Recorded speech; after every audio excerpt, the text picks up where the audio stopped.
It was in 1975. I was on a ship called the Texaco, Spain, and we were heading north towards Europe. It was the evening time, and I was reading a magazine there. In the magazine was an article about how this captain saw three sister ships, one after the other, heading in the northerly direction, right in the middle of the ocean. A very rare sight indeed. It would be. To find a passing ship is very rare, though it's more probable than rare. Then finding two ships, one after the other, sister ships, in the middle of the ocean is rarer. And to find three of them, one after the other, it's like possibilities are very, very limited. But anyway, friends, these are the three ships, and I was on the last ship. Now, how I came about on that whole scenario is that I was on a ship called the Texaco Plymouth, and we were coming from Australia going to the Persian Gulf in the Indian Ocean. It was 2 o'clock in the morning. In the 12 to 4 watch, I was the navigating officer there. I was enjoying the weather. The weather was so good. Moon was out, all the stars were visible, and there was a light breeze blowing, and the temperature was just right, around 25 degrees centigrade. Fantastic. The humidity was also absolutely perfect. And my mind was wandering, I was meditating, I was singing, and suddenly that whole thing was broken. The whole piece was broken by the ship suddenly slowing down and the phone ringing. I picked up the phone. It was the engine room. Sandy, we have a problem. We're going to start in about 20 minutes. We're slowing down. We're shutting down the ship for a while. I said, okay, fine.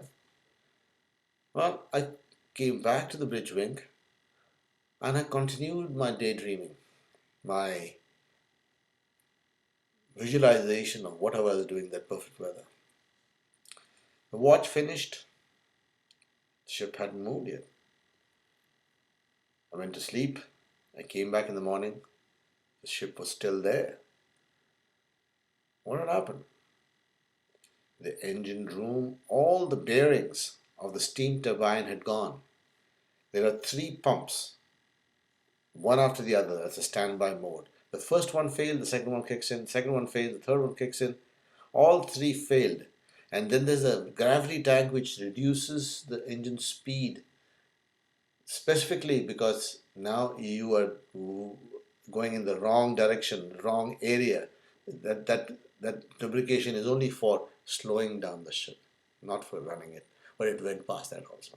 So all the bearings had gone. Enough of the engineering stuff. I don't think that's boring stuff. What I'm trying to tell you is something more exciting.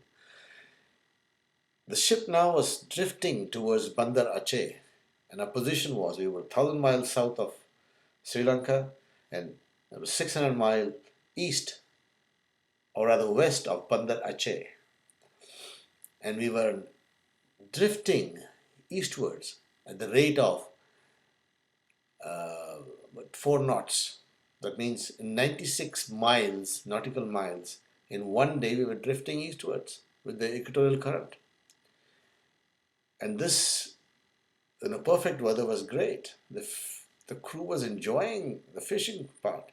They had rigged up some special hooks and they were fishing and getting big sharks. We used to have shark meat for the next 15 days, every day fresh shark meat. And now the idea was we had to get towed. And the people in Singapore are calling, come, Captain, we're going to come on board and we can help you. And of course, this is salvage rules and all that. So it's a big no in the shipping industry. If you can do it yourself, do it. Otherwise, it's very expensive. But we get one of our sister ships to come and help us. He was supposed to, they were supposed to, she was supposed to tow us. Now, to make the arrangements for towing, one had to join their wire, our wire, which we are going to give them, the other end to our anchor cable. and then it's a big shackle, like a clamp between the two things. The shackle, the shackle here and the shackle here had to be joined. So I volunteered for the job. I said I could do that because I used to love all this heavy duty stuff. And of course, they lowered me down to the water level, towards the water. They dropped the anchor down and put the wire there. And I was supposed to join into the big thing with the shackle, which they're hanging from top, and I could just guide it down below. I was about 10 feet above the water, maybe 8 feet. I mean, my feet were dangling, so I'll be, if you look at the bottom of my feet, it's about 8, maybe 5 feet. And suddenly somebody on top says, "Oh, don't look down, don't look down." I said, "Why shouldn't I look down?" "Don't look down." And I don't like riddles. So I looked down, and there, to my amazement, was, I would say, a great hammerhead shark with its pups, with its babies, looking at me. And there I am looking at the shark eye to eye. If I had shown fear then, it could just jump up and grab me. What is 5 feet for a 20-foot shark? So I kept looking at her, kept looking at the baby.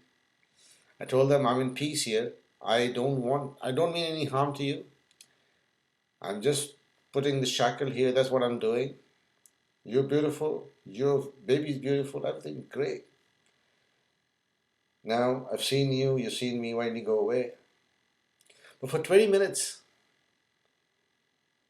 it kept moving around and then it went away. Well, I finished my job in hand, came up, the ship came, we towed up, and it started pulling us towards Sri Lanka. Now, since the ship which was towing us, Texaco Southampton, they were using their wire and they were going to Ras Tanura, and when they opened the tow up, the wire would have been retrieved by us. They'll be without the water, the wire. So they'll be non-compliant. So they asked another sister ship who was coming from Singapore and going towards Europe to give their wire to the ship towing us.